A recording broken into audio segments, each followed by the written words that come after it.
அப்புறம் என்னமோ செக்ஸியாக முதல்லாம் கடிக்கிறாங்க. எனக்கு புரியவே இல்லை. குடிச்சிடுங்க. ஆனால் எந்த வச்சுக்க மாட்டேன். நான் அவர் ஒரு பெரிய குடிக்கூடாதுல்ல. நான் செஞ்சிருவேன். மிகப்பெரிய போதை இருக்கு. ஒருத்தன் இருக்கான் பாரு, இளையராஜான்னு ஒருத்தன். நிலவை ரசிக்க 1000 பேர், உங்கள் பேச்சை கேட்க கோடி பேர், கருப்பு கண்ணாடி அணிந்து சினிமாவை வியக்க வந்த கலைஞன், புத்தகங்களுக்கு நடுவில் குடியிருக்கும் ஒரு புதுமை பித்தன், சினிமாவை எப்படி நேசிக்க வேண்டும் என்று கட்டி அணைத்து கற்பித்து வரும் எனதருமை நண்பன், இயக்குனர், மாபெரும் நடிகர் மிஷ்கின் அவர்களை பேச அழைக்கிறோம்.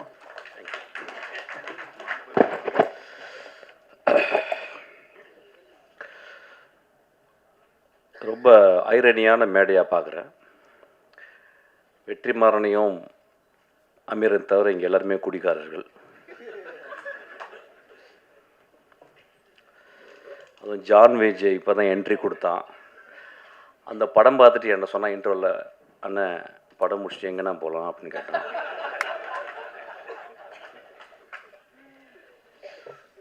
தமிழ் சினிமாவில் அதிகமாக குடித்தவனும் குடித்து கொண்டிருப்பவனும் குடிக்கப் போவனும் நானே.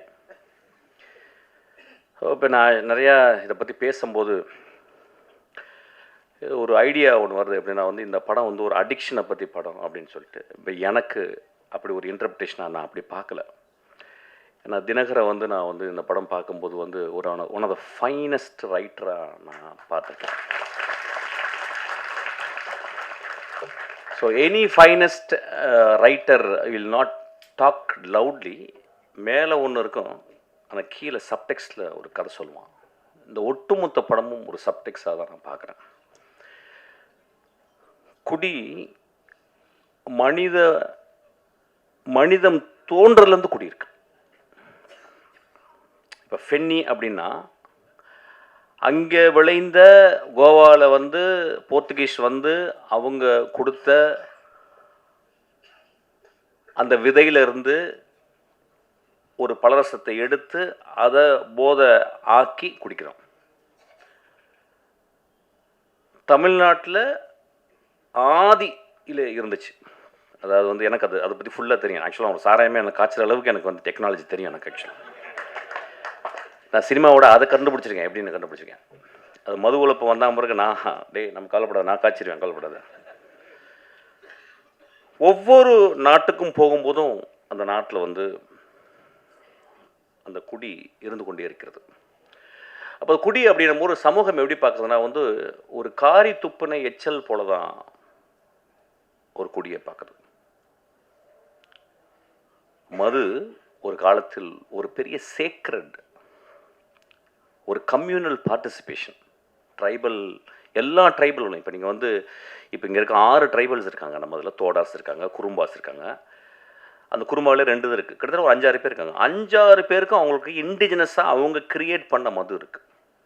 ஆனால் அந்த மதுவை எப்போ குடிக்கிறாங்க அப்படின்னா, ஒரு வருடத்துக்கு 4 நாட்கள் 5 நாட்கள் அவங்களுடைய கடவுள் வழிபாடு. அப்போ அந்த வழிபாட்டுக்கு படைக்கிறது மாமிசத்தை படைத்து மதுவையும் படைத்து மதுவை குடித்து மாமிசம் சாப்பிட்டு விட்டு அன்று முழுதும் ஆடி களைத்து விட்டு அதை மறந்து விட்டு திரும்பி காட்டுக்குள்ளே வேட்டையாட போகிறாங்க.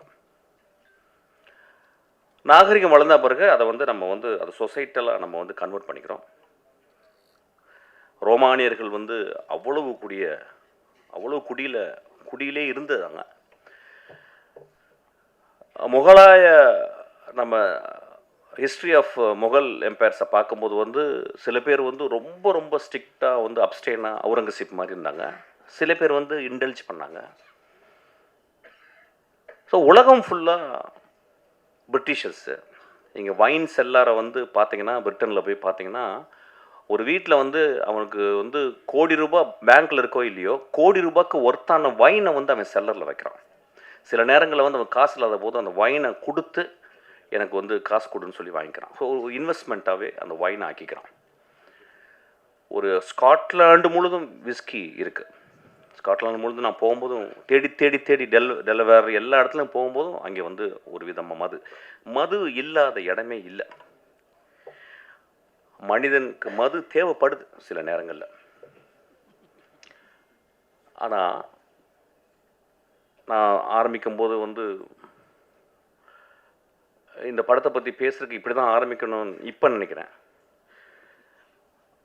நானும் மதுவை விரும்பி நேசித்து குடிப்பவன்.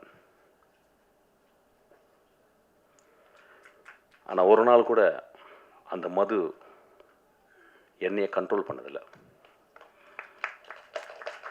அந்த மதுவை குடிக்கும் பொழுது என்னைய பொறுத்தல நான் அசிஸ்டன்ட் டைரக்டர் வந்து எப்படின்னா, சாராய கடைக்கு போகும்போது அசிஸ்டன்ட் டைரக்டர் இருக்கும்போது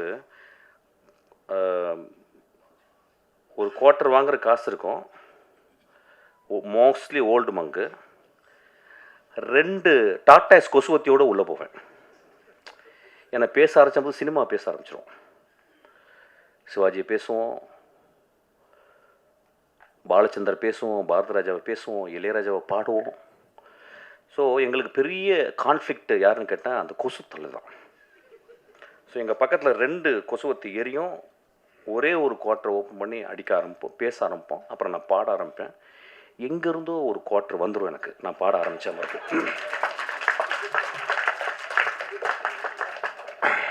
நான் காலேஜில் ஃபஸ்ட் இயரில் வந்து செட்டிநாடு பாலிடெக்னில் வந்து நான் வந்து அந்த ஃபஸ்ட் இயர் முடியும் போது செகண்ட் இயர் வந்து குடிச்சிட்டு என்ன பண்ணாங்க, என்னை பாட சொன்னாங்க. நான் பாடின பாட்டு வந்து பொண்ணை போல ஆத்தா. எப்படி பாடினேன்னு தெரியல, ஃபஸ்ட் ப்ரைஸ் கொடுத்துட்டாங்க எனக்கு. செகண்ட் இயரு முழு குடி. டேய் நீ என்ன பாடல, அப்படியா? அப்புறம் போய் பாடினேன் அந்த பாட்டு, அதே பாட்டு தான் பொண்ணை போல ஆத்தா, ஃபஸ்ட் ப்ரைஸு. தேர்ட் இயரும் அதே பாட்டு ஃபுல் குடி, ஃபஸ்ட் ப்ரைஸு. ரொம்ப ரொம்ப ரொம்ப கேர்ஃபுல்லாக இங்கே இருக்கணும். எப்படின்னா, என்னுடைய குடி இருக்கும் பொழுதும் எனக்கு எப்பயும் வாழ்க்கை சந்தோஷமாகவும் ஹோப்பாகவும் இருந்து கொண்டே இருந்தது. இந்த படம் அவன் என்ன சொல்லியிருக்கான்னு எனக்கு தெரியல. அது வந்து I have to go deeply into, I don't want to go because it's my interpretation is very important. கதை சத்துங்க, போர் அடிக்குது. கதை சத்துங்க, அங்கே யாரும் குடிச்சிட்டு தராங்க பாருங்க.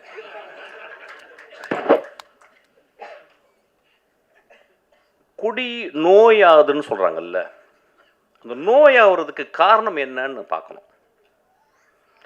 இந்த குடியில் நோயாகும் மனிதர்களை நீங்கள் 99 விழுக்காடு one of the greatest human பீங்ஸாக இருக்காங்க. பார்த்துருக்கீங்களா? ஃப்ரான்சிஸ் கிருபா இதே மாதிரியில் உட்காந்துருக்கும் போது, ஃப்ரான்சிஸ் கிருபா ராம் பேசிக்கிருக்கான், நான் உட்காந்துருக்கேன். ஃப்ரான்சிஸ் கிருபா இங்கே வந்து உட்காந்து அவன் பேசுகிறான், நான் தான் திட்டி வெளியே அனுப்புனேன். நான் வெளியே போன பிறகு என்னடா மகனே இப்படி பண்ணுறடா அப்படின்னு. எவ்வளோ பெரிய கவிஞன்டா. இன்னைக்கு என்னுடைய நண்பன் சங்கர் சுப்பிரமணியம் மிகப்பெரிய எழுத்தாளன், பெரிய கவிஞன்.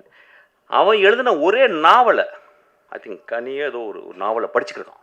எப்படி படிச்சுக்கிருக்கான்னா, விழுந்து படிச்சுக்கிருக்காரு சங்கர். கன்னி என்கிட்ட ஒவ்வொருவரும் வந்து சங்கர் சொல்லியிருக்கான். அப்போ அந்த மனிதன் அவ்வளவு நுட்பமாக தமிழ்நாட்டில் ஒரு மிகச்சிறந்த எழுத்தாளன், சீக்கிரம் சூரியன் மாதிரி வந்து மறைஞ்சிட்டு போயிட்டான்.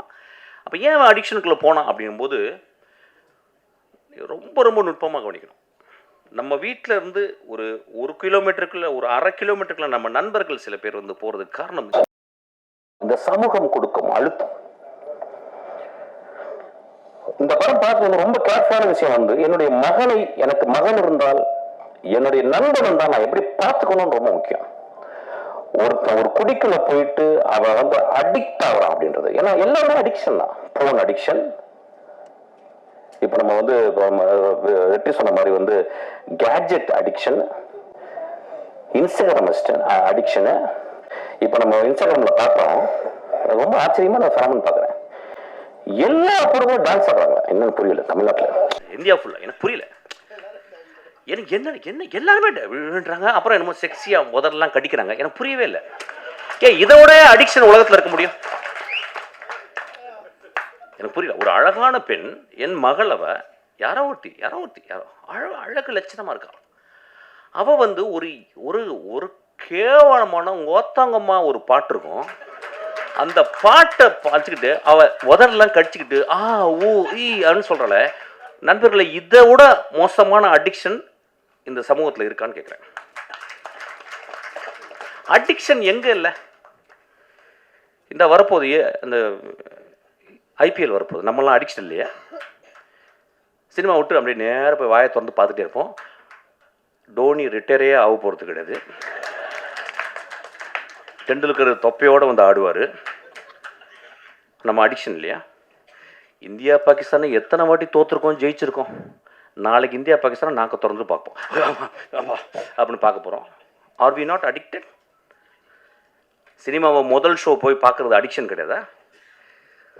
ரசிகர் மன்றவங்க பெரிய பெரிய கார்ட்போர்டை வச்சு அதில் பால் ஊற்றுறது அடிக்ஷன் கிடையாதா?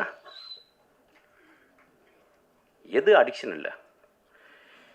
எனக்கு கல்யாணம்னா, எனக்கு பட்டு புடவை இல்லைன்னா கல்யாணமே இல்லைன்னு சொல்லி ஒரு பொம்பளை சொன்னால் அதுவும் அடிக்ஷன் தான்.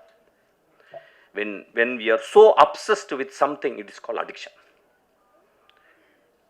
நம்ம அடிக்ஷன் நம்ம எப்படி ரொம்ப ரொம்ப அப்படி பார்க்கணும், ரொம்ப கேர்ஃபுல்லாக பார்க்கணும். இது ஒரு நல்ல ஒரு ஆப்பர்ச்சுனிட்டி தான் பார்க்குறேன். அவனுக்கு ரொம்ப I should thank you. Actually அந்த படத்தில் அப்படி இந்த நோயின்னு சொல்கிறாங்களா, அந்த அடிக்ஷன் ஆகி நோய் ஆன பிறகு அவங்க திரும்பி வர்றதுக்கு வாய்ப்பு இல்லைங்கும்போது, நிஜ வாழ்க்கையில் நிறைய பேர் அடிக்ஷன் ஆகி அந்த இடத்துக்கு போகும்போது அது ஒரு point of no return. There is a point. I don't call it as a disease. I may even call it as a noble disease. நான் பார்த்துருக்கேன், ஒரு குடிகாரன் ரொம்ப ரேரஸ்ட்டு தான். அவன் வந்து யாராவது போய் பொறுக்கி பசங்க குடிச்சிட்டு அடிப்பாங்க. ஆனால் ஒரு வீட்டில் 2 குழந்தைகள், பெண் குழந்தைகள் இருந்து, ஒரு அழகான பெண் இருந்து, அம்மா இருந்து, அவன் குடிச்சிட்டு போய் வீட்டில் கிடக்கிறான். நான் நிறைய பேர் பார்த்துருக்கேன். என்னுடைய மனைவியினுடைய தந்தையார் அவர் அப்படியே அமைதியாக ஈவினிங் வந்து அப்படியே மெதுவாக குடிக்க ஆரம்பிச்சு கத்த ஆரம்பிப்பார். அப்படியே அப்புறம் தூங்கிடுவார். அந்த ஈவினிங் முடியலை. நான் பார்த்தேன், என்னடா அது நல்லா தானே இருக்கார், காலையில் நல்லா தான் இருக்கார், மாப்பிள்ளைலாம் பேசுகிறாரு, நைட்டானா அவங்க குடிச்சிடுங்க. ஆனால் எந்த வச்சுக்க மாட்டேன். நான் அவர் ஒரு பெரிய குடிக்கூடாதுல்ல, நான் செஞ்சிருவேங்கனால கொஞ்சம் அவர் பயந்து அப்படி அட்ஜஸ்ட் பண்ணிடல. அப்போ நான் பார்க்குறேன், இந்த சமூகத்தில் யார் குடிக்காரன் இல்லை. நான் அதான் தான் சொல்கிறேன், நான் பெரிய குடிக்காரன். ஆனால் எனக்கு பெரிய ஹோப் இருக்குது. எனக்கு மிகப்பெரிய போதை அதை விட இருக்குது. அது சினிமா. மிகப்பெரிய போதை எனக்கு அது இருக்குது. அது வந்து குரசவா. மிகப்பெரிய போதை இருக்குது. ஒருத்தன் இருக்கான் பாரு, இளையராஜான்னு ஒருத்தன். குடிச்சிட்டா அதுதான் சைட் டிஷ். எனக்குலாம் போட்டு சைட் டிஷ் அதுதான். மனிதர்களை அதிகமாக குடிகாரன் ஆக்குனதும் அவர் தானே வச்சுங்களேன். ஏன்னா இனிஷியேஷன் அங்கே தான் நடக்கும் ஆக்சுவலி. இல்லை நான் சொல்கிறேன், once in while I just go out actually. ஏன்னா ரொம்ப சீரியஸாக பேச முடியாது. ஏன்னா திடீர்னு ரஞ்சித் படப்படன்னு பேசிட்டே இருந்தான், என்ன அப்படி பேசுகிறான், சீரியஸாக பேசுகிறான்னு அப்படி I cannot talk that. So பரவாயில்ல, சின்ன கான்ட்ரவர்சி வரட்டேன், அப்புறம் இன்ட்ரெஸ்டிங்காக இருக்கணும்ல ஏதாவது. அப்போ so we have to think very sincerely. இந்த படம் வந்து எல்லாருமே பார்க்கும்போது உடனே ஒரு கட்டம் கட்டியோ அவன் தான் பயந்துக்கிட்டே இருக்கான் வீட்டில் புளிச்ச கரைச்சி 24ஆம் தேதி எல்லாம் குடிகார கதை பண்ண நினச்சிக்கிறேன். ஏங்க ஒரு எக்ஸ்ட்ராடனரி ரைட்டர் நான் சொல்லிட்டேன். அவன் எக்ஸ்ட்ராடனரி ரைட்டர் என்ன பண்ணுறான், தான் முதல் படம் எடுக்கும்போது அவன் தேர்ந்தெடுக்கிறான் என்ன கதை பண்ணலான்னு. எப்படியாவது ஒரு குத்துப்பாட்டு வச்சு ஒப்பேத்திடலாம், ஒரு பெரிய தலைக்கு வந்து கதை சொல்லி எதாவது பண்ணிடலாம், ஏதோ ஒன்று சொல்லி பண்ணிடலாம், இப்படிலாம். அவன் தன் சமூகத்தையும் தான் வாழ்ந்த இடத்தையும் அவன் சேகரித்த அந்த ஆர்ட் மூலிமா உத்துப்பாக்க தெரிஞ்ச எல்லா விஷயங்களையும் கம்பைல் பண்ணிட்டு யோசிக்கிறான். அவனுக்கு வந்திருக்கும், ஏன் ஒரு மனிதன் குடியால் பாதிக்கப்பட்ட ஒரு மனிதனே நான் புரோட்டாகனிஸ்டாக, நான் ஒரு கதாநாயகன் நான் ஏன் சொல்ல வேண்டும் அப்படின்னா, இந்த பாயிண்ட் ஆஃப் நோ ரிட்டனுக்கு போன மனிதர்கள் இருக்காங்க பாருங்களேன். இப்போ பாருங்கள், அந்த நான் சொன்ன அந்த ஃப்ரான்சிஸ் கிருபா, அவன் அந்த பாயிண்ட் ஆஃப் நோ ரிட்டன் போய் வர முடியல. 99 விழுக்காடு அந்த இடத்துக்கு போன பிறகு அவங்களாம் வர முடியல. ஸோ ஒரு குடிகாரர்கள் ஆகுவதற்கு மிகப்பெரிய காரணம் ஒன்றும் இல்லை. கனடா நாட்டில் ஃபர்ஸ்ட் நேஷன்ஸு அங்கே இருந்த மனிதர்கள், அமெரிக்கா நாட்டினுடைய அங்கே இருந்த செவ்விந்தியர்களை நம்ம போயிட்டு கொன்று இழுத்து அவங்கள ரோட்டில் விட்டுட்டு குடியை வாங்கி கொடுத்தோம். அவன் நிலத்தில் மரங்களோடையும் பறவைகளோடையும் நிலத்துலையும் வாழ்ந்த மனிதனை அவன் நிலத்தை பறிச்சுக்கிட்டு, எப்படி வெள்ளைக்காரன் வந்து நம்ம நிலத்தை பறிச்சான் பாருங்க, பறிச்சுட்டு அவனுக்கு குடியை வாங்கி கொடுத்தோம். நண்பர்களே, நீங்கள் கனடா போனீங்கன்னா இங்கே என்ன ட்ரிபிள்ஏ இருக்குது, அங்கே அவ்வளவு ரீஹாப் சென்டர்ஸ் இருக்குது. காலையில் 7 மணிக்கு 5 மணிக்கெலாம் அந்த குளிர்லையும் அவங்க குடிச்சிட்டு ரோட்டில் கிடப்பாங்க. பனியில் கிடக்கிற ஆளுங்க நான் பார்த்துருக்கேன். ஏன் வந்துச்சுன்னு நம்ம பார்க்கணும். நம்ம ரொம்ப தள்ளி போய்ட்டு ஒரு காரி துப்புற மாதிரி ஒரு குடிகாரம் படுத்திருக்கும் போது அப்படி பார்த்து போயிடுறோம். அவன் ஒருவேளை ஃப்ரான்சிஸ் கிருபாவாக இருக்கலாம். ஃப்ரான்சிஸ் கிருபா ஏன் அப்படி வந்தான்னா, நீங்கள் ஃப்ரான்சிஸ் கிருபாவுடைய லைஃப்பை போயிட்டு நீங்கள் போய் பார்க்கணும். அதுக்கு யாராவது நிச்சயம் ஒரு காரணம் இருக்கும். ஒரு குடியாரலாக இந்த சமூகத்தில் புறந்தள்ளப்பட்டவர்கள், அதுக்கு நம்மளும் ஒரு காரணம் நான் சொல்ல வரேன். அதுக்காக தான் அந்த படம் எடுத்திருக்கேன். அந்த படத்தினுடைய முதல் பகுதியில் வந்து ஒரு கதைக்கு தேவையான எஸ்டபிளிஷ்மெண்ட் மட்டும் அவன் பண்ணியிருக்கான். அவன் அது ரொம்ப போக முடியல. ஆனால் அது ரொம்ப எனக்கு வந்து பொருத்தமாக இருந்துச்சு. ஏன்னா குடிகாரர்களை பற்றி நான் பார்த்துக்கிட்டே இருக்கேன். நானே குடிகாரன், எனக்கே தெரியும். என்னையே அப்பப்போ கன்னடில் போய் பார்ப்பேன். ஆக்சுவலாக அந்த மனிதனுக்கு ஹோப் இல்லை லைஃப்பில். ஏன்னா ஒரு கடுமையான வறுமை. அவன் ஒரு பெரிய ஆர்டிஸ்ட். அவன் சொல்கிறான், ஏய் என் வேலையை நீ சொல்லாதறான்றான் குடிச்சிட்டு. ஆனால் குடிச்சிட்டு சொல்கிறான். அவனை யாராவது அங்கே இருக்கவன், அண்ணா நீ எவ்வளோ பெரிய ஆர்டிஸ்ட்னா, ஆனால் சாயங்காலம் குடினா, ஆனால் இந்த ஆர்ட் ரொம்ப முக்கியம்னு. ஒருவேளை அவனுக்கு இந்த சமூகம் சரியான வேலையையும் சரியான அவனுடைய அறிவுக்கு அங்கீகாரம் கொடுத்துருந்தால் அவன் குடித்திருக்க மாட்டான். அவன் ரோட்டில் போய் யாரையுமே அடிக்கலைங்க அந்த படத்தில். அவன் ரோட்டில் போகிற பொம்பளையை கைப்பிடிச்சிருக்கல. தன் மனைவி, தான் கைவிட்டு போன மனைவி இன்னொரு மனிதனோடு நிற்கும் போதும் இவன் எழுதின அந்த கதாபாத்திரம் ரொம்ப அமைதியாக இருக்கு. அவன் போய் சட்டை பிடிக்கலங்க. உலகத்தின் மிகச்சிறந்த சீனுங்க அது. அந்த இடத்துல அப்படியே நிற்கிறான். அமீர் சொன்னார், ரொம்ப அழகாக சொன்னார். அவர் ரொம்ப நுட்பமான மனிதன். அவர் சொன்னார், அந்த மனைவி கேட்குறா, 10 வருஷம் என் ஆசை விட்டுட்டு போயிட்டேடா. ஏடா 10 வருஷம் முதல் நாள்லேருந்து குடிக்கிறேன். 10 வருஷம் எங்கள் அப்பா அம்மா பொத்து ஓன்ட்டு கொடுத்தாங்கடா, உன்னை நம்பி வந்தேனடா. 10 வருஷம் என் இளமையை இழந்துட்டேனடா. நீ குடிக்கும் போது மட்டும், குடிச்சிட்டு போதை வரும்போது மட்டும் என் பக்கத்தில் வந்து படுத்திருக்கேடா. என் உள்ளத்தை நீ வந்து என்னைக்காவது பார்த்துருக்கியாடா? உடலை மட்டும்தான்டா பார்த்துருக்கேன். நான் சமைச்சு போட்ட மீன் குழம்பை மட்டும்தான்டா ரசிச்சிருக்கேன். என் உள்ளத்தை ரசிச்சிருக்கியான்னு கேட்குறான். ரொம்ப எக்ஸ்ட்ரானரியான ஒரு இடம். ஆனால் அந்த மனிதன் அந்த இடத்துல ரொம்ப அமைதியாக நிற்கிறான். ஸோ ரொம்ப ரொம்ப careful. Cinema it is not just portray facts, it's a fictional reality. ரியாலிட்டியோடைய பெருசு நான் ஃபிக்ஷன் சொல்லுவேன். இல்லைன்னா காஃப்காவுடைய மாஸ்டர்மார்ஃபசிஸை இன்னும் இந்த உலகம் படிச்சுட்டு இருக்குமா? One day Gregor Samsa woke up and found he became a vermin or an insect அப்படின்னு சொல்கிற இதை விடவா ஒரு பெரிய ஒரு ஃபேரிடேல் இருக்க முடியும்? ஸோ இந்த படமும் ஒரு ஃபேரிடேலை தான் நான் பார்க்குறேன். ஏன்னா ஒரு நம்ம சமூகத்தில் ஒரு குடிச்சு கிடந்தவன் நம்ம பக்கத்தில் பார்க்க மாட்டோம். குடிக்கிறவன் தன்னை அவனுக்கு பார்க்கறதுக்கு வாய்ப்பு கிடையாது. குடிகாரனோடு வாழ்ந்து கொண்டிருக்கும் அந்த குடும்பம் அவனை எப்படி அவனோட அன்பு செலுத்த முடியும்னு தெரியாது. இந்த படம் அதை சொல்லிக் கொடுக்கும். ஒரு குடிகாரன் இந்த படத்தை பார்த்தால் நான் ஹோப்போடு நான் எப்படி வருவேன்னு இந்த படம் கற்றுக்கு தரும். ஒரு குடிகாரனோடு இருந்த ஒரு மனைவி இந்த படத்தை பார்த்தா, என் மாமாவை, என் அத்தானை நான் பத்திரமாக எப்படி இன்னும் அன்பு செலுத்தி அவனை பத்திரமாக அந்த பாயிண்ட் ஆஃப் அந்த இறப்புலேருந்து நான் கொண்டு வருவேன்னு இந்த படம் கற்று தருங்க.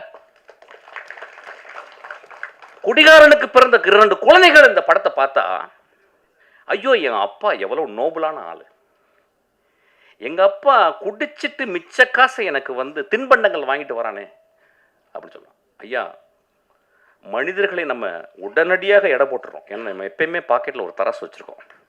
அவன் வந்து சும்மா அப்படி சிரிச்சிட்டாவே ரொம்ப நல்லா இருக்கல அப்படிமா. அதான் அவன் பெரிய பாடா இருப்பான். அவன் ஓ ஃப்ராடு பாடா எதோனா இருப்பான். நம்ம உடனே நல்ல மனுஷன் இல்லை.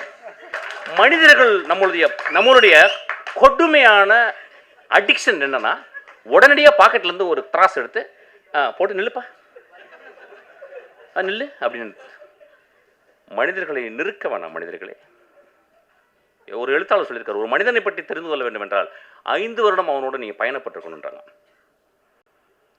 ஸோ மனிதர்களை நம்ம வந்து அவ்வளோ குடிகாரலாம் ரொம்ப மோசம். நான் இன்னைக்கு குடிகாரலுக்காக பேச வந்திருக்கேன் ஆக்சுவலாக. ஏன்னா எல்லாருமே பயங்கரமாக அடிக்ஷன், ரொம்ப பழைய அடிக்ஷன்.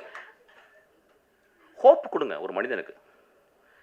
ஒரு திரைப்படம் தான் இன்னைக்கு வாழ்க்கையில் ஹோப்பு கொடுக்குது. இந்த படம் ஹோப்பு கொடுக்குது. இவ்வளோ பேரும் நிறைய குடிகாரர்கள் இருக்காங்க எனக்கு தெரியும். பிரபஞ்சன் மாதிரி வந்து குடிகாரர்கள், குடிப்பவர்கள். இந்த சமூகம் குடித்து கொண்டே தான் இருக்கும், குடித்து கொண்டே இருக்கும். ஏன் இப்போ வந்து கொக்கையை மூக்கில் பிடிச்சி இழுக்கலையா? எல்எஸ்டி வாயில் போட்டுக்கலையா? இப்போ எக்ஸ்டசி போடலையா? அதெல்லாம் வந்து ரொம்ப சூப்பராக வந்து அப்படியே வந்து பிஎம்டபிள்யூவில் வந்து இறங்கி எக்ஸ்டசி போட்டால் அவங்க ஒரு 16 வயசு பொண்ணு போடுது. சனிக்கிழமைகள் நீங்கள் போய் பாருங்கள், கருப்பு கலரில் ட்ரெஸ்ஸை போட்டுக்கிட்டு அப்படி கருப்பு தேவதைகளாக போயிட்டு ஃபுல் எக்ஸ்டசி தான், அது குடிகாரம் இல்லையா? அதை நம்ம வந்து சமூகத்தில் ஒத்துக்கிறோம். அவங்க வந்து ஆடிக்கிட்டு இருக்காங்க ரொம்ப சத்தமாக போட்டு. நிறைய பேர் என்ன பாருங்கள், எத்தனை ஆக்சிடெண்ட்டு ஒரு மாதத்துக்கு, எத்தனை ஆக்சிடெண்ட்டு. யார் ஆக்சிடெண்ட்டு? சைக்கிளில் போய் இடித்து குடிச்சிட்டு போய் அடித்து சாவடிக்கிறான். எத்தனை பணக்காரர்களுக்கு தன் மகளும் மகளும் குடித்து கொண்டு இடித்து போகிறல, அதெல்லாம் தெரியல நம்மளுக்கு. குடிகாரர்களை ரொம்ப ரொம்ப கேர்ஃபுல்லாக பார்த்துக்கணும். ஹோப், இந்த படம் எனக்கு ஹோப், எனக்கு ஹோப்பாக தான் பார்க்குறேன். சிரிக்காதீங்க, அது உடனே ஜோக் ஆக்கிக்கிறீங்க. இந்த படம் ஒரு அப்படி தான் நான் பார்க்குறேன் இந்த படத்தை. இந்த படம் அப்போ திரும்பி, அதாவது இப்போ மிஷ்கின் வந்து பேசினது, அது கொட்டுக்கலைக்கு அப்படி தான் பேசினேன். ஒருத்த கொட்டுக்கலைக்கு பேசிட்டான், மற்ற இதுக்கும் பேசிட்டான். வேறு என்ன தலைவர்கள்லாம் நடிக்கிற படத்தையே போய் பேச முடியும்? நான் சமூகத்தில் நான் ஹோப்போடு வாழ்ந்து கொண்டிருப்பவன். என் படத்தை, இந்த படத்தை பார்த்துட்டு போனால் நம்ம குடிக்கிறத நிப்பாட்டுவோம். அந்த மாதிரி சினிமாவுக்கு தான் சப்போர்ட் பண்ணணும். ஒரு கொட்டுக்காளியை பார்த்தா அது தலையில் கொட்டுச்சு, அதை ஒத்துக்க முடியல. ஒரு சமூகத்தை தலையில் கொட்டினான், ஒட்டுமொத்த சமூக தலையிலும் கொட்டக்கூடிய படங்கள் தான். இதுவும் ஒரு காளி தான். அது பாட்டில் தான் ஒரு காளி தான், ஒரு காளியாத்தா தான். அவன் காளியாத்தா உள்ளே போனனால தான் அவனுக்கு இந்த படத்தை எழுத முடிச்சு. அவன் ஈஸியாக அப்படியே வந்து ஒரு படத்தை எடுத்து நீளம் போனச்சுன்னா மச்சான் ஒரு ஆட்டை ஆடிட்டு ஒரு மொத்த அப்படி பண்ண படம் ஓடிடுமே. அவன் ஏன் கஷ்டப்படுறேன்னு சொல்கிறான்? நான் கஷ்டப்பட்டு படம் எடுக்கிறேன், கஷ்டப்பட்டு படம் எடுற மயிறு மொத்த நம்ம அதுதான் வந்திருக்கோம். இன்னும் போகும்போது கையில் 2 பாட்டில் 2 வந்து ஊதுபத்தியெல்லாம் வச்சுட்டா உள்ளே போகிறோம். போனால் அப்படியே தான் எங்கள் அப்பா போனார், பார்த்தேன் அப்படியே வாய் ஆண் திறந்தே போனார். ஆக்சுவலாக அங்கேயும் மண் உள்ளே போயிடுச்சு. ரைட்டு, அங்கேயும் போகும்போது கத்துறான் எங்கள் அப்பா. நண்பர்களே, சினிமா ரொம்ப ரொம்ப அவசியம்.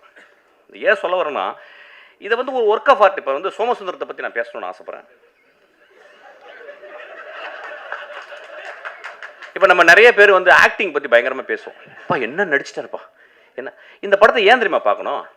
ஒரு ஒர்க் ஆஃப் ஆர்ட்டை நீங்கள் பார்க்கணும். எப்படி ஒரு நடிகன், சோமசுந்தரை பற்றி எனக்கு தெரியும், ரொம்ப மிதமான மனிதர்.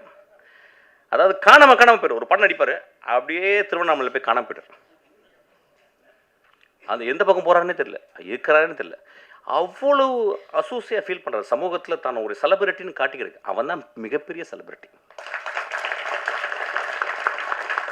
ஒரு வாழும் கலைஞன், ஒரு நெஜ கலைஞன். அவன் போய் தன்னை அழிச்சுக்கிறான். இதை முடிச்சுட்டா அவன் அழிச்சுக்கிறான். இந்த படத்தில் நிறைய ஸ்டான்லி சார்ஸ்க்கு ஸ்கூலில் முதல் முதல் முதல் முதல் கிளாஸ் எப்படி எடுப்பாங்க, ஒரு கிளாஸை கையில் கொடுத்துட்டு குடிகாரன் மாதிரி நடிம்பாங்க. இப்போ நம்ம ஊரில் உடனே நம்ம இப்போ நம்ம இன்ஸ்டாகிராமில் நம்ம எல்லாருமே ஆக்டர். இப்போ இப்போ பிறந்தவங்க எல்லாருமே ஆக்ட் பண்ணி ஆகணும் ஒரு படத்தில். இப்போ அந்த மாதிரி ஆயிடுச்சு. ஒரு காலத்தில் வந்து ஒரு 5 வருஷம் முன்னாடி ஷார்ட் ஃபிலிம் எடுக்கணும், ஷார்ட் ஃபிலிம் எடுத்தால் தான் கட்ட வேகுன்ற மாதிரி ஆயிடுச்சு. இப்போ எல்லோரும் நடிச்சா தான் கட்ட வேகமாகிடுச்சு. இந்த சமூகத்தில் வந்து நடிப்பு அப்படின்றது அவ்வளோ எளிது. கண்ணாடி முன்னாடி தான் அழுது பார்த்துன்னு வச்சுக்கோங்க, பக்கத்தில் அம்மா சொன்னாங்க, டே நீ என்ன நடிக்கிறடா. என் தெரிஞ்ச ஒரு நண்பர்கள், ஹஸ்பண்ட் ஒய்ஃபு, அறிவானவங்க. ஹஸ்பண்ட் வந்து பெரிய இன்ஜினியரு, அம்மா வந்து அவங்களும் இன்ஜினியரு. அவங்க என்ன சொல்கிறாங்க, அவங்க பையன் சின்ன பையன், சார் இந்த பையன் நல்லா நடிக்கிறான் சார்.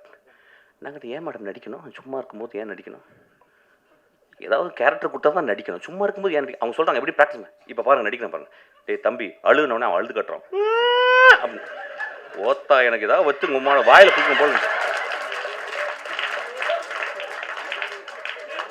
இல்லை சமூகம் எப்படி இருக்கு பாருங்க. அதாவது இன்ஸ்டாகிராமை திறந்தா நடிக்கிறான். என்ன புரியலையா? ஒரு ஆர்டிஸ்ட் பாருங்க, அவனை அந்த படம் இதுக்காகவே பாருங்க. ஏன் அந்த பாப்பாவையும் சோமசுந்தரத்தையும் பார்க்கணும், அஞ்சனால அவங்க பேர், ஏன் நீங்கள் வந்து பார்க்கணும் அப்படின்னா, சோமசுந்தரத்தை ஒரு சீனில் குடிச்சிட்டு தண்ணியில் கிடக்கிறாரு, ஒரு நண்பன் வந்து தூக்குறான். அவர் அது கேமரா மேலேருந்து டாப் ஆங்கிளில் கொஞ்சம் ஒரு 3/4 இருக்கு. அவர் அப்படி திரும்பி பார்க்குறாரு. எனக்கு நெஞ்சே வெடித்து போல இருந்துச்சு. 27 வருஷம் சினிமாவை ஒத்து பார்த்துக்கிருக்கேன், மிகச்சிறந்த நடிகர்களோடு நடிச்சுக்கிருக்கேன். என்னுடைய ட்ரெயினில் மிகச்சிறந்த நடிப்பை வந்து என் தம்பி வந்து விஜய் சேதுபதி கொடுத்துருக்கான். நான் அந்த சோமசுந்தரனுடைய அவன் திரும்பி அந்த உலகத்தை பார்க்குறான். இடதுபுறம் திரும்பி அதை டைரக்டர் சொல்லி கொடுக்கவே முடியாது. there is a territory where director cannot enter. Only an actor with extraordinary sensibility, with a zero ego, he performs. நண்பர்களே, அந்த ஒரு ஷாட்டுக்கு நீங்கள் கொடுக்குற 150 ரூபா ஈக்குவல் ஆகிடும். அந்த ஒரு ஷாட்டு உடனே ஒரு குரூப்பு போய் எழுதும், என்ன அப்படி பிடிங்கிட்டார், நாங்களும் தான் பார்த்தோம், இப்படி திரும்பினார், அவ்வளோதானே. எழுதுங்க நண்பர்களே, எழுதுங்க. நம்ம என்ன பண்ண முடியும்? நம்ம தான் தராசு வச்சுருக்கோமே. மிஷ்கின் சொல்லிட்டு அவங்க கல் இந்த பக்கம் வச்சிரு, அப்படி தூக்கிடு, சொல்லு. அதுக்கு தான் பண்ணுறேன். 25 வருஷம் என்னை திட்டி 25வது வருஷத்துக்கு இவனுக்கு ரசிகர் மன்றம் ஆயிடுவாங்க நீங்கள். அது நடக்கும். கண்டினியூஸாக தான் பண்ணிக்கிட்டு இருக்கேன். அப்போ நீங்கள் இப்போ இங்கே இருக்க ஜெனரேஷன், நியூ ஜெனரேஷன் என்ன பார்க்குறாங்கன்னா, நடிப்பு அப்படின்னா என்னன்னு ஒரு எழவே தெரியலைங்க.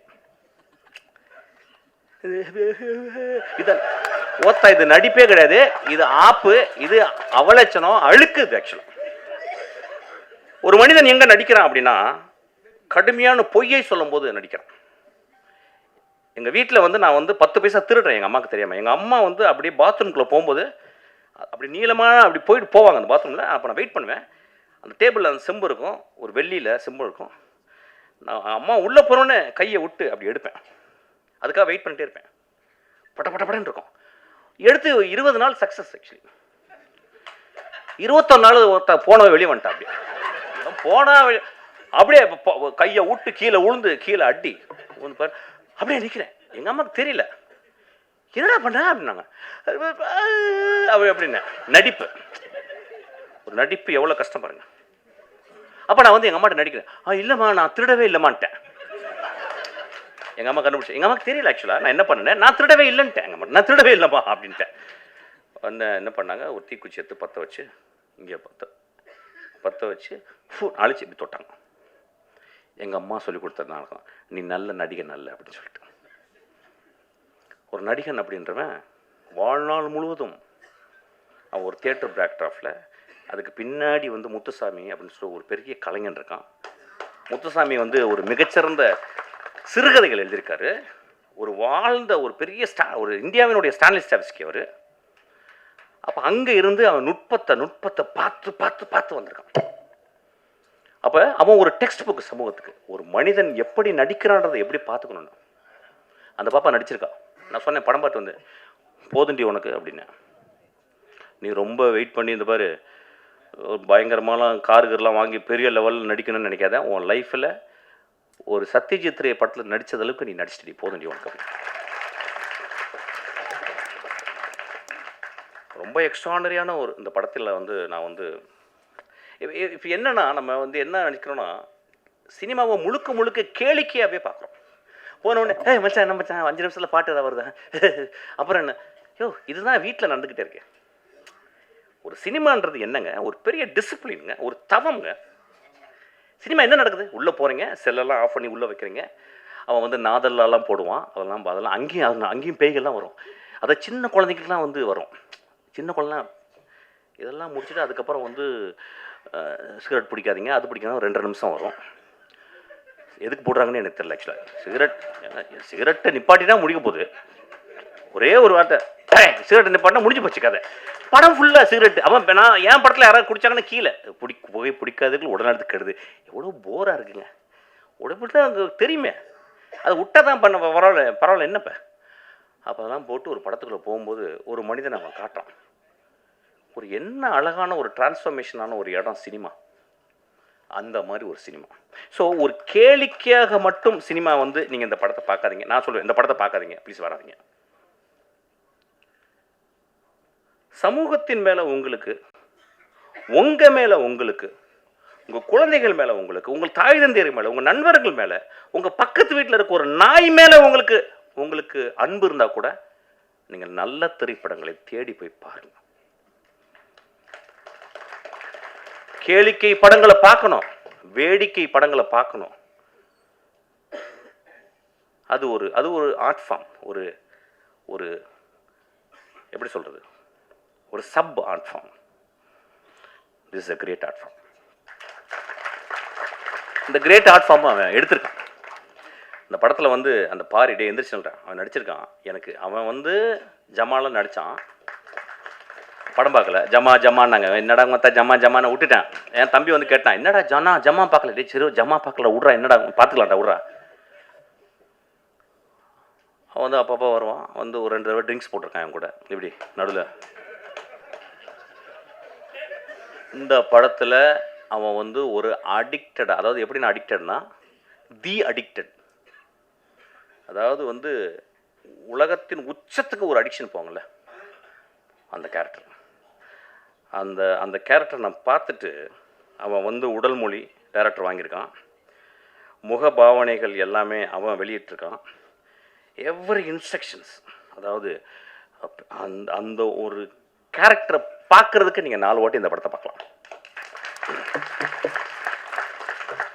ஒரு ஹோப்பே இல்லாத ஒரு கடைசியில் வந்துட்டு போகிற ஒரு character. What a beautifully etched, what a beautifully written character, what a beautifully directed character. Beautiful, very proud of you. ஆனால் கொஞ்சம் தாடி எடு, ஆக்சுவலாக போர் அடிக்குது. அன்றைக்கே தாடி எடுக்க சொன்னேன் ஆக்சுவலாக. அது ஒரு படி பெரிய டேரக்டர் மாதிரி இப்படி தடவிட்டு எட்ரா அழகாக தானே எனக்கு மூஞ்சி உட்காரடே. சச் அ ஃபென்டாபுலஸ் எக்ஸ்பீரியன்ஸ் இந்த படத்தை நான் பார்த்தது. இப்போ இந்த படத்தை பார்க்கும்போது நான் அப்படிதான் சொல்லேன், எப்பயுமே ஒரு மேடையில் வந்து பேசும்போது இந்த படம் நல்லா இருந்துச்சு, இந்த படத்தை ஒரு வரை பார்த்தீங்கன்னா நல்லா இருக்குது அப்படின்னு போனேன்னு வச்சுங்களேன், அதுக்கு நான் அங்கேயாவது போய் பாத்ரூமில் போய் எங்கேயாவது வலிக்கு விழுந்திருக்கலாம் ஆக்சுவலாக. So I really want to tell something. It's a beautiful movie. எனக்கு என்னென்னா 2025 இந்த வர்ற நெக்ஸ்ட் ஜெனரேஷன் ரொம்ப நுட்பமாக தெரிஞ்சிச்சு. ஏன்னா அந்த 75-80 வருடம் சினிமாவை பார்த்து புளிச்சு போன புளி ஏப்பம் தெரியும் சொல்லுவாங்க, புளிச்ச ஏப்பம்னு சொல்லுவாங்கள்ல, அந்த புளிச்ச ஏப்பம் தான் எல்லாமே. இப்போ நானும் வெற்றிமாறன் நமீர்லாம் மறந்துக்கிட்டு இருக்கோம் என்ன பண்ணுறது அப்படின்னு. ஆனால் பண்ணிக்கிட்டே இருக்கோம். ஏன்னா எங்களுக்கு வந்து ரைட்டர்ஸ் ஹெல்ப் பண்ணிக்கிட்டே இருக்காங்க, எங்களுடைய ஆத்தர்ஸ் எங்களுக்கு வந்து எப்போயுமே ஹோப் கொடுத்துக்கிட்டே இருக்காங்க. இப்போ இன்றைக்கி வர்ற ஆளுங்க தே taking beautiful movies, extraordinary movies. இந்த படம் தமிழ் சினிமாவில் வந்து இந்த படத்தை போய் நீங்கள் வந்து தரசை எடுத்துகிட்டு போயிட்டு இந்த ஃபஸ்ட் ரீல் நல்லா இருந்துச்சு, செகண்ட் ரீல் நல்லா இருந்துச்சு, தேர்ட் ரீல். அந்த படத்தில் வந்து அந்த ரீஹாப் சென்டரில் நடக்கிற அவுட்ஸ்டாண்டிங் காமெடி நீங்கள் இது தமிழ் சினிமாவில் பார்த்துருக்க மாட்டேங்க. அந்த மனிதர் எங்கே அவர் யாருங்க பேர் சார் இருந்திருக்கீங்க சார், ரொம்ப பியூட்டிஃபுல். உங்களை தான் சார் மாறன். என்ன பெர்ஃபார்மன்ஸ், ஒரு பெரிய கிளாப் கொடுங்க.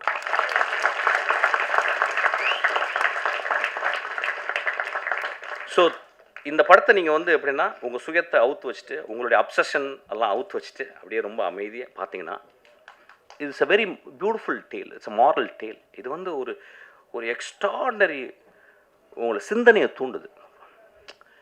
ஒரு குடும்பம், அதாவது எப்படின்னா நம்ம எல்லாருமே லைஃப்பை வைக்காரியஸாக தான் பார்க்குறோம். நம்மள்ட்ட இல்லை பக்கத்து வீட்டுக்காரன் குடிக்காரன், நம்மள்ட்ட இல்லை பக்கத்து வீட்டுக்காரன் ரேப்பிஸ்ட்டு, நம்ம இல்லை பக்கத்து வீட்டில் பொண்டாட்டி அடிக்கிறான், இல்லையா பக்கத்தில் இருக்கிற பொண்டாட்டி அடிக்கிறான், நானும் அடிக்கிறேன் அவன் கூட.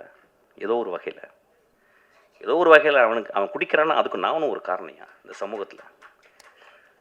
சமூகம் வந்து எப்படின்னா ஒரு சிலந்தி வலை தான், ஒரு இடத்த தொட்டால் இந்த பக்கம் அதிரும். சமூகம் எல்லாம் எவ்ரிதிங் இஸ் இன்டர் கனெக்டட். இந்த படம் ஒரு எக்ஸ்ட்ராடனரி படம். இந்த படம் பாருங்கள். I am very proud to see this film. ஒரு ரொம்ப நான் பார்த்தேன், ரொம்ப சந்தோஷப்பட்டேன். விமர்சனம்லாம் நீங்கள் பண்ணுவீங்க, நீங்கள் வழக்கம் போல் பண்ணுவீங்க. ஒரு குவார்ட்டர் அடிச்சுட்டு போய் பாருங்கள் படத்தை. ஆக்சுவலாக அப்படி விமர்சனம் பண்ணணும்னு நினச்சிங்கன்னா, இல்லை சும்மா போய் பார்த்து ஒரு குவார்ட்டர் வெளியே வந்து அடிங்க. ஆக்சுவலாக இது ஒரு விளையாட்டுக்கு தான் சொன்னேன். ரொம்ப ஒரு ஜென்யூனான படம். ரொம்ப ஒரு ஆழ்மனத்துலேருந்து ஒரு இளைஞன், ஒரு குழந்தை எடுத்திருக்கான். அவன் இன்னும் தமிழ் சினிமாவில் அவன் உயிரோடு இருக்க வரைக்கும் அவன் நல்ல படங்கள் பண்ணுவான்.